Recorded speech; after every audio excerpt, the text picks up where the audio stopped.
Graça e paz, amados. Estamos aqui para a mensagem de hoje, né? Hoje saindo um pouquinho tarde, porém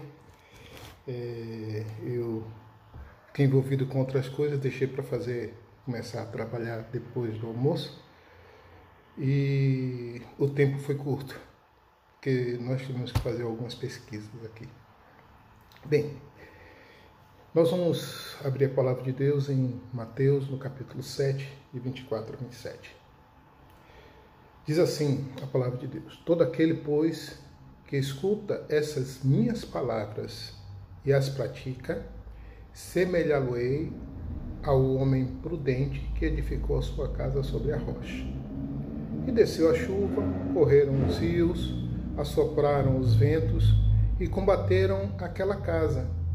E ela não caiu, porque estava edificada sobre a rocha. E aquele que ouve essas minhas palavras e não as cumpre, compará-lo-ei ao homem insensato, que edificou a sua casa sobre areia. Desceu as chuvas, correram os rios, assopraram os ventos e combateram aquela casa. E caiu, e foi grande a sua queda. Bem, na semana passada, na semana atrasada, né, nós falamos sobre os falsos profetas, né, os falsos profetas dos dias de hoje. Também a gente trouxe aqui o esclarecimento, né. Na semana passada, nós já falamos sobre os falsos cristãos, né. E na oportunidade nós falamos que o verdadeiro cristão é o que faz a vontade de Deus, né? O verdadeiro cristão não se distingue pelas obras, né? Por aquilo que ele faz. Quando lá a pessoa pergunta ao Senhor: mas Senhor, não profetizamos em teu nome, não expulsamos demônios em teu nome, e em teu nome nós fizemos muitas maravilhas, tal. Não são pelas obras que o verdadeiro cristão é distinto. E por último, nós falamos que o verdadeiro cristão é aquele que é conhecido de Jesus. Jesus conhece o verdadeiro cristão, né? Que o verdadeiro cristão, ele não vai ouvir da boca do Senhor falar: não, nunca vos conheci. Eu conheço, o seu nome tem que estar registrado no livro da vida. Você precisa ser conhecido do Senhor. Mas hoje nós iremos tratar o que distingue o falso do verdadeiro cristão. O Senhor, ele lança mão de uma parábola, né? E dentro dessa parábola ele faz essa comparação entre o falso e o verdadeiro, né? Mais uma vez a gente olha no estilo didático de Jesus e a gente percebe que ele fala sempre a comparação entre dois, né? Antes a gente vê a porta estreita e a porta larga, caminho estreito, caminho largo, céu ou inferno, comigo ou contra mim, falso ou verdadeiro profeta. Então, sempre ele faz essa comparação. Só há duas opções nessas comparações. E agora, com o verdadeiro cristão e o falso cristão, não é diferente, né? Eu só quero lembrar, antes de seguir aqui o curso do nosso estudo, que nós estamos falando de cristãos. Nós não estamos falando aqui de pessoas que não conhecem o Evangelho. Estamos falando de pessoas que conhecem o Evangelho, pessoas que estão nas igrejas, pessoas que ocupam os bancos das igrejas, o povo que usa a Bíblia debaixo do braço, né? Estamos falando do cristão e o cristão, o falso e o verdadeiro. Não estamos falando, fazendo uma comparação entre o cristão e o não cristão, tá? Que de certo modo o falso cristão é o não cristão, mas não é assim no sentido de dizer assim, não, aquele que não conhece a Cristo. Não. São pessoas que conhecem a Cristo. Pessoas que já ouviram falar de Jesus e que estão nas igrejas, né? O que é que distingue cristão? Essa é a pergunta que nos surge agora, né? Trataremos agora através das diferenças entre o verdadeiro e o falso cristão que o Senhor nos dá, né, para a gente poder esclarecer verdadeiramente essas diferenças. Bem, a primeira diferença está na receptividade da palavra de Deus. Olha o que diz o verso 24 e depois o verso 26. Como Jesus está fazendo uma comparação, eu sempre vou pegar o verso 24 e o verso 26, sempre comparando um com o outro.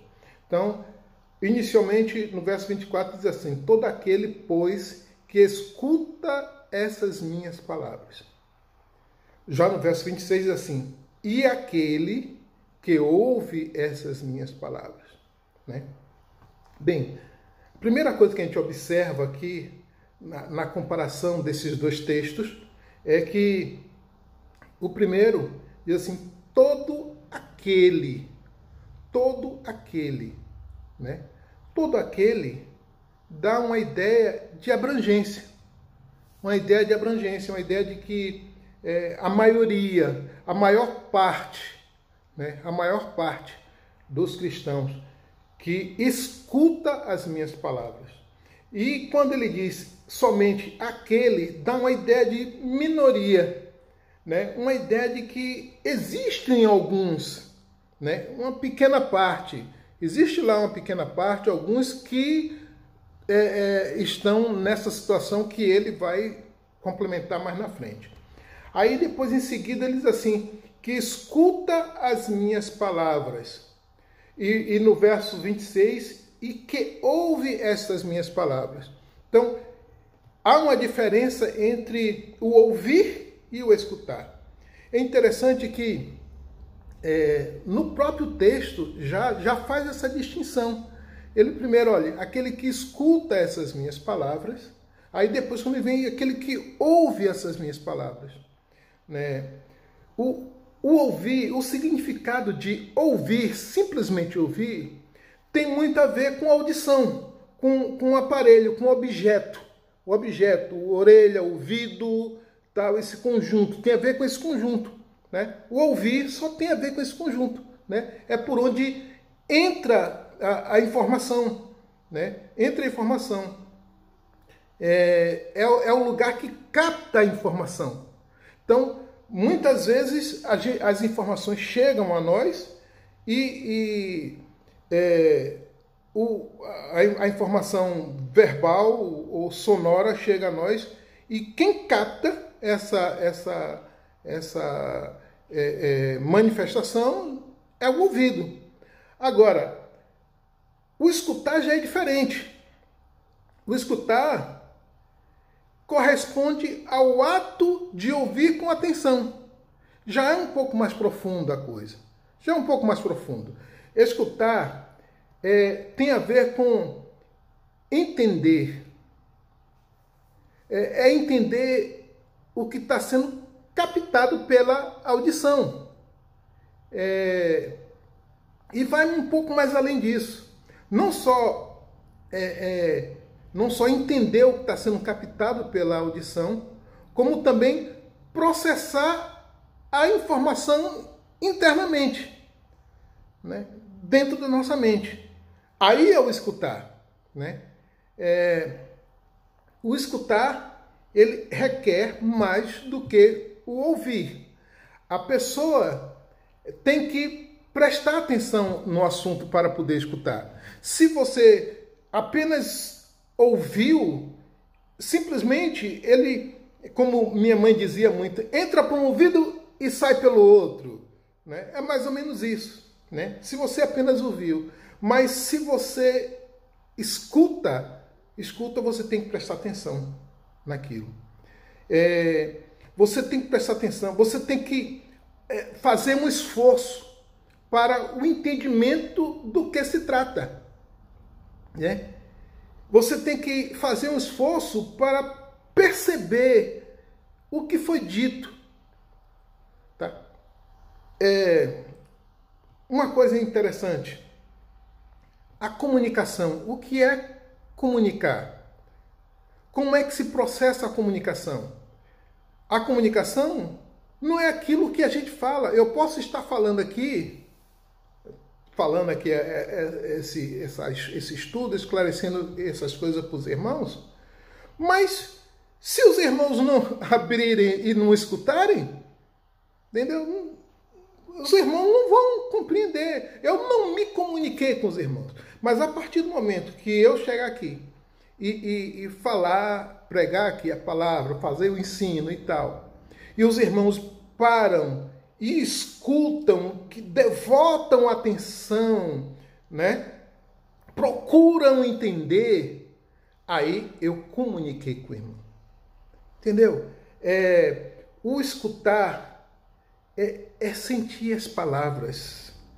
O escutar é memorizar os assuntos. O escutar é você ter a condição de opinar, irmão. A condição de tecer opinião. O escutar é levar em consideração e agir ou não em conformidade com aquilo que você escutou. Se você escutou e foi algo benéfico, foi algo bom, algo importante, você vai, vou mudar. Eu estava fazendo isso errado porque eu não sabia, mas agora eu sei. Alguém me ensinou. Então, agora, como eu aprendi, eu escutei primeiro para eu poder aprender. Aí, agora, eu vou colocar em prática de acordo com aquilo que eu aprendi, né? Eu tinha um velhinho que trabalhava, ele já deve ter morrido depois de tantos anos, ele já era bem velhinho na época, isso tem mais de 30 anos.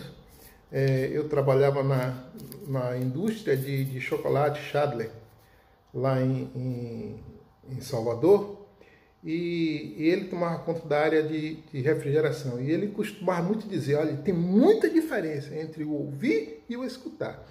Eu estou lhe explicando uma coisa aqui, você não me escutou e tal. E ele repreendia assim as pessoas, né, em função, com esse jeito. Você precisa me escutar para você poder entender, entendeu? O escutar é você ouvir e levar para o coração aquilo que você ouviu. Bem, aí a gente chega na conclusão seguinte: qual a primeira diferença entre o verdadeiro e o falso cristão? É em relação ao escutar ou ouvir a palavra de Deus. Tem muita gente ouvindo a palavra de Deus, simplesmente ouvindo. Tem muita gente que sai da igreja depois de ouvir uma mensagem e você pergunta 5 minutos depois o que foi pregado e a pessoa não sabe dizer. 5 minutos depois você pergunta qual foi o texto que foi trabalhado na mensagem, ninguém sabe dizer o que foi, entendeu? Por quê? Porque não escutou. Porque não escutou. Né? Tem gente que está na igreja, muitas vezes, está lá, aí levanta, vai beber água, nem ele está escutando e ainda atrapalha os outros de escutar. Ele não está escutando, ele apenas está ouvindo a mensagem, mas não está escutando. Tá? Porque se ele estivesse escutando, ele estaria ligado. A água, ninguém morre porque vai demorar mais 10 ou 15 minutos para você tomar um copo de água. Ninguém, nunca vi dizer que alguém morreu em função disso, né? Em função disso, de passar 15 minutos para beber um copo de água. Tem gente que, sabe, tá ali por uma questão de diversão, por uma questão de falta de opção, por outra questão qualquer, menos para escutar o que Deus está falando com você. Aí eu pergunto a você, meu irmão, qual o seu comportamento ante a palavra de Deus? Como é que tem sido o seu comportamento ante a palavra de Deus? Perante a palavra de Deus? Quando você lê a Bíblia, você se esforça para o entendimento ou você simplesmente lê porque tenho que ler.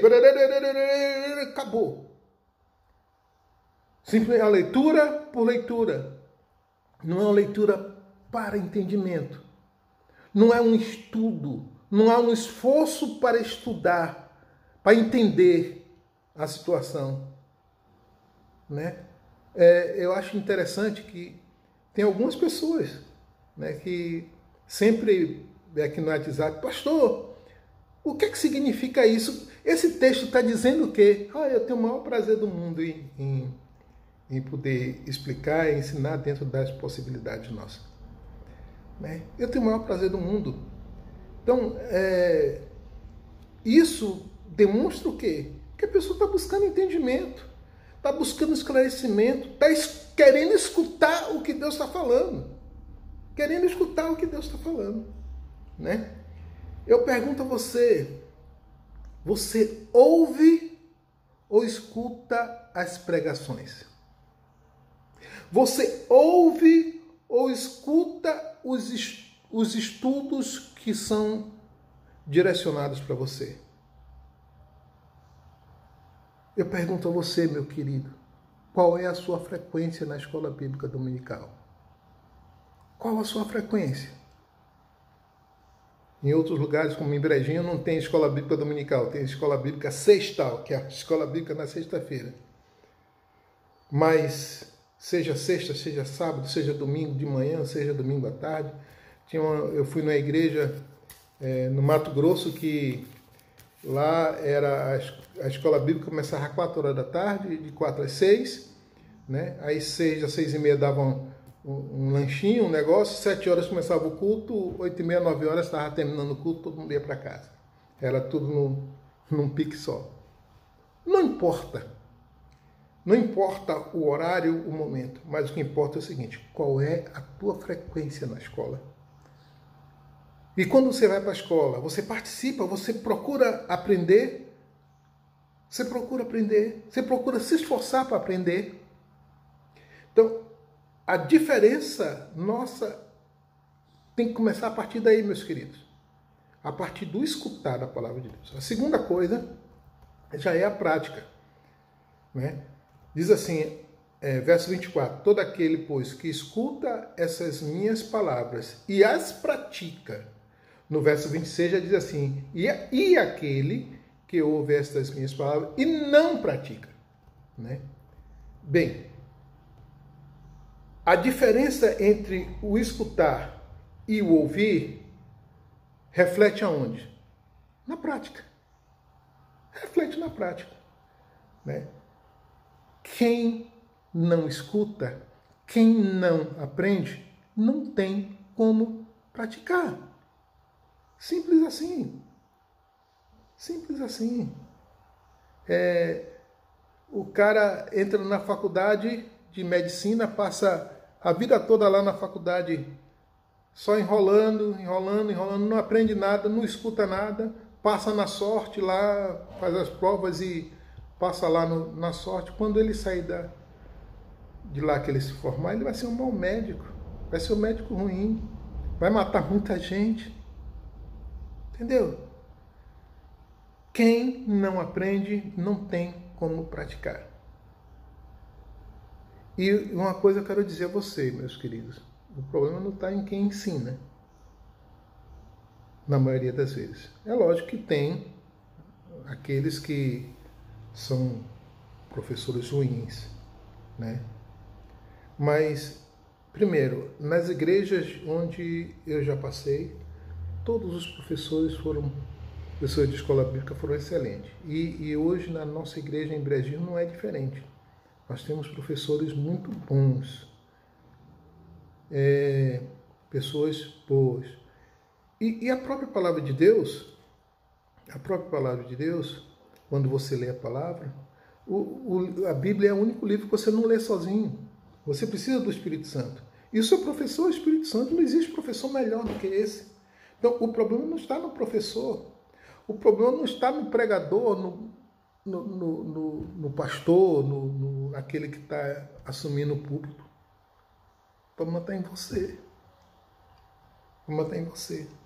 É lógico que tem pregador que faz a gente cochilar, né? Faz a gente dormir. Tem pregador que só misericórdia de Deus, né?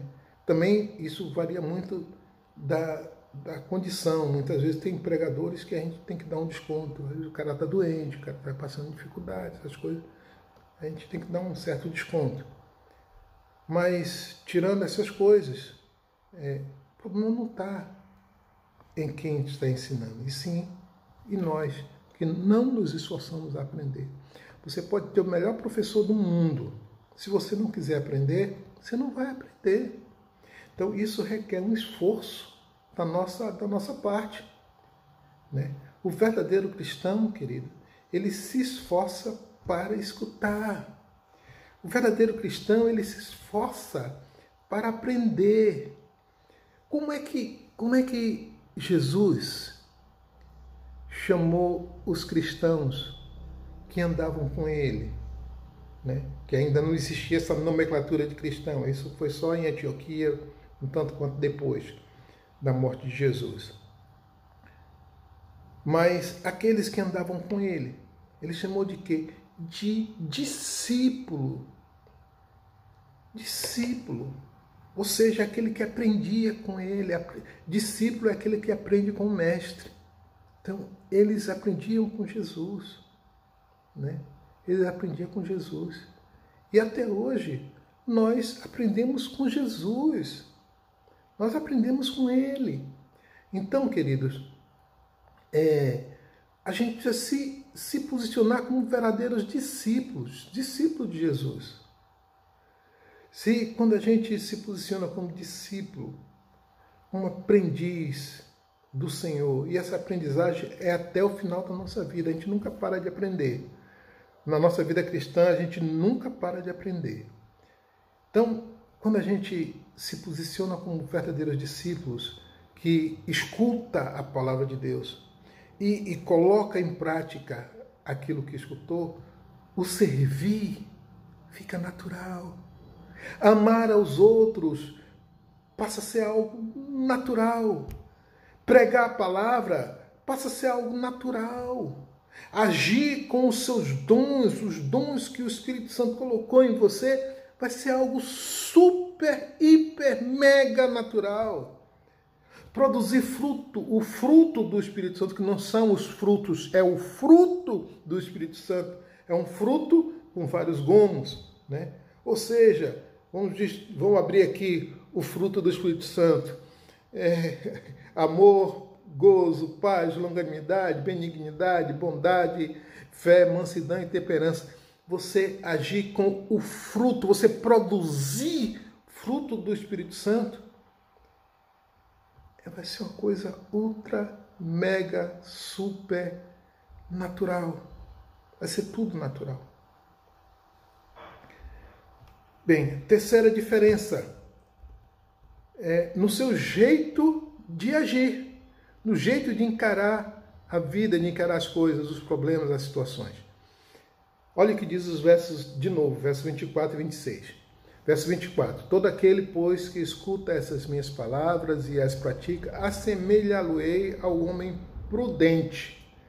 E aquele que ouve, verso 26, aquele que ouve essas minhas palavras e não as cumpre, compará-lo-ei ao homem insensato. Bem, o Senhor, ele continua a sequência da narrativa. Primeiro ele, fez aquele que escuta, quem escuta pratica, e quem pratica, eu vou colocar semelhante, eu vou fazer, assemelhá-lo-ei, eu vou fazer ele semelhante a um homem prudente.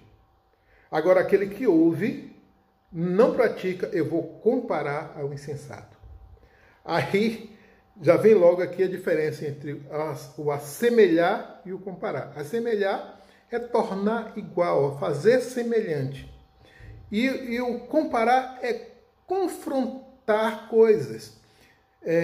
Por exemplo, assemelhar. Eu vou ser igual, vou ser semelhante, vou me tornar igual a um homem prudente. Agora, o comparar. Comparar, eu vou ser comparado a um tolo, a um insensato, a um louco, a um... né? Sabe qual a diferença entre o prudente e o insensato? O prudente é que se comporta com prudência, é um cara precavido ou prevenido, um cara que tenta evitar situações arriscadas e perigosas, um cara que é contido nas suas ações, né? Não é impetuoso, controlado e discreto. O prudente é um cara ponderado, sério e vigilante. Já o insensato não. O insensato é um alienado, é um demente, é um tolo, é um doido, um insano, um louco, maluco, por aí vai. Então, o que é que Jesus está dizendo? Você é insensato?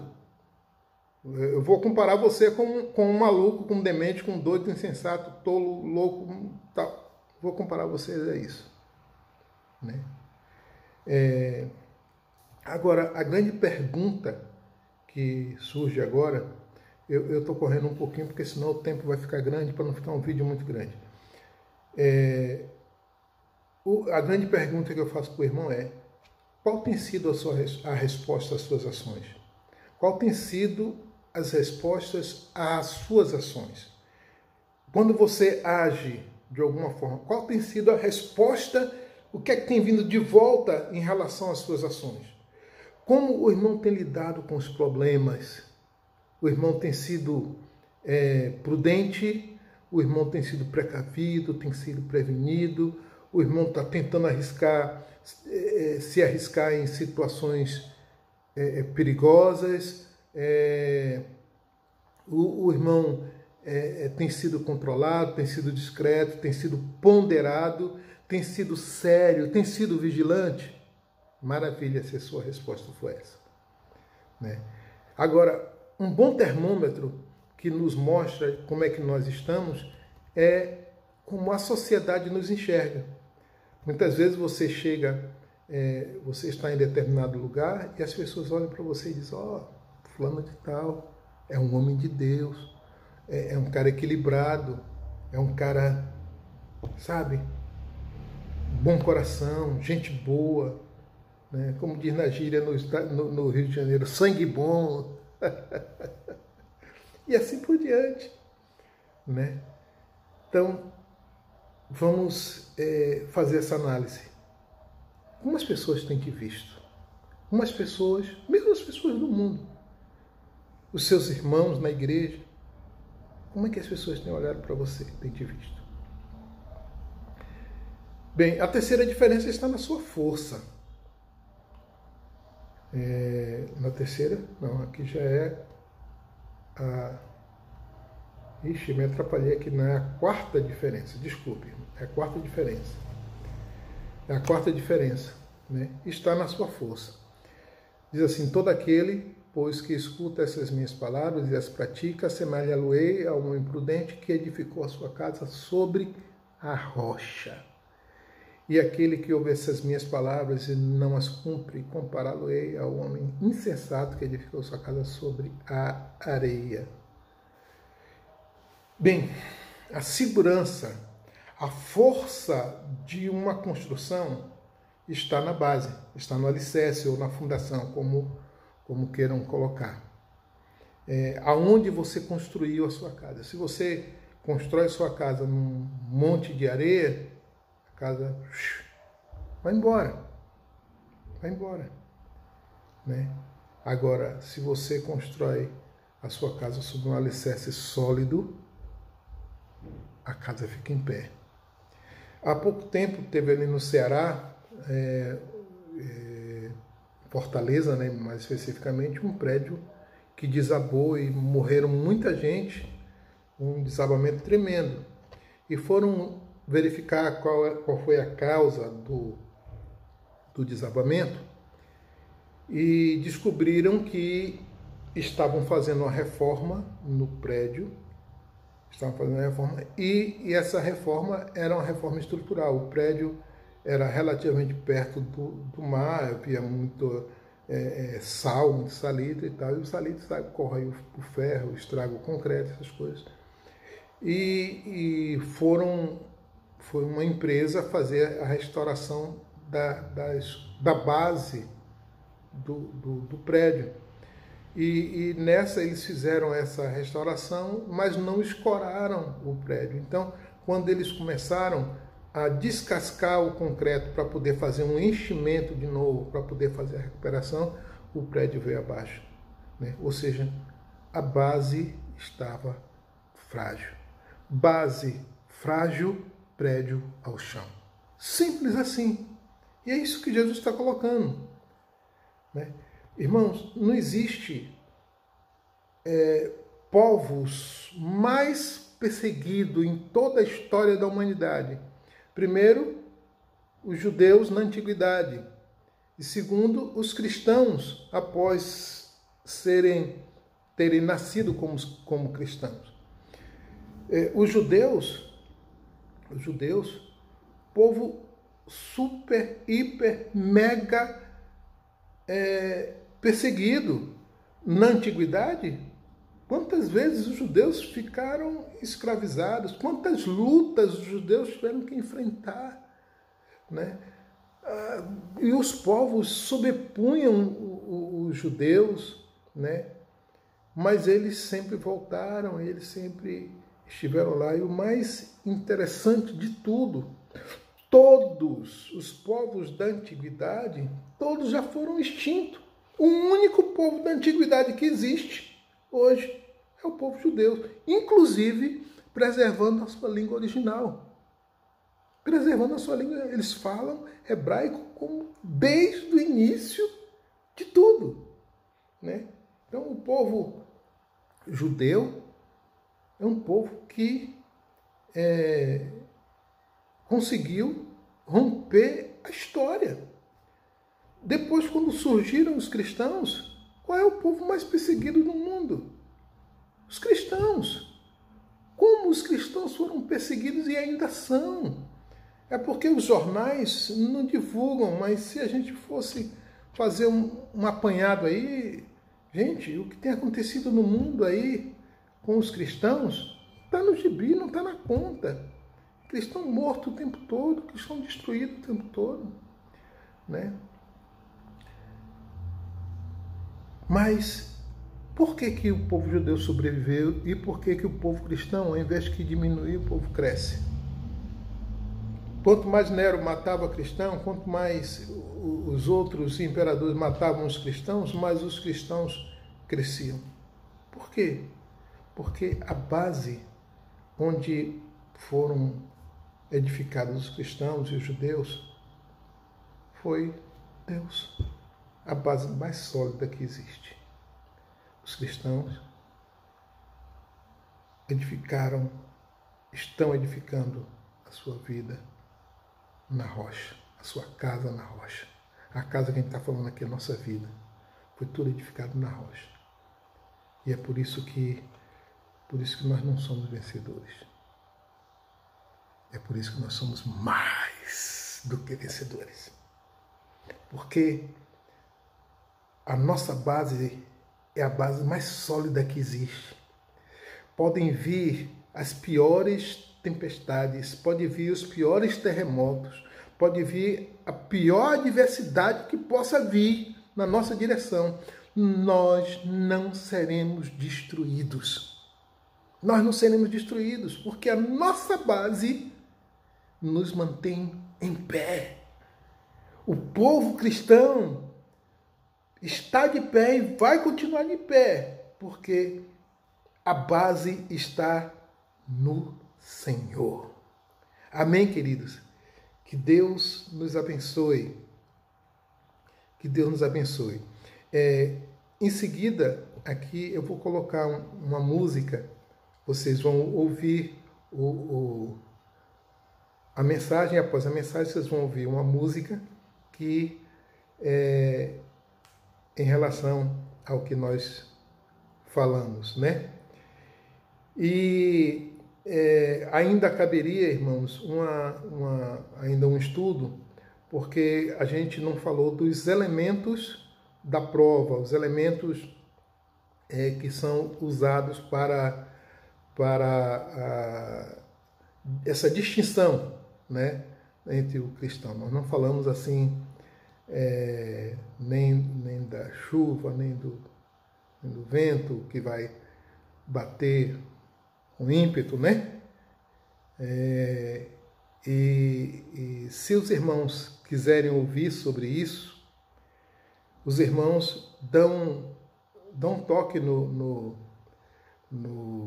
grupo, os irmãos falam no grupo que vocês querem ouvir, e aí eu preparo para a próxima quinta-feira.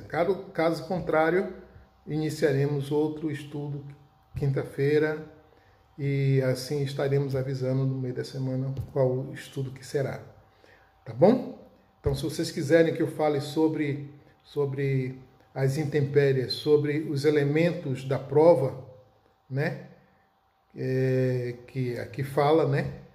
Sobre isso, fechando esse texto, vocês me dão um toque aí, tá bom? Deus abençoe e um abraço a todos.